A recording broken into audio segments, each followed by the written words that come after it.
Primer efecto de sonido. Vamos a necesitar una taza y la mano mojada.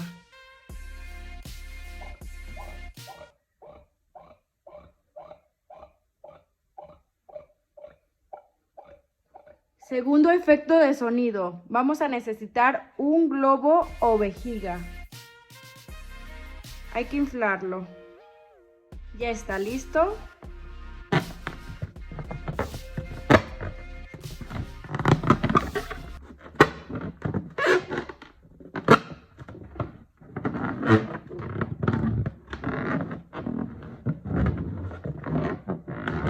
Tercer efecto, vamos a necesitar 2 vasos de plástico.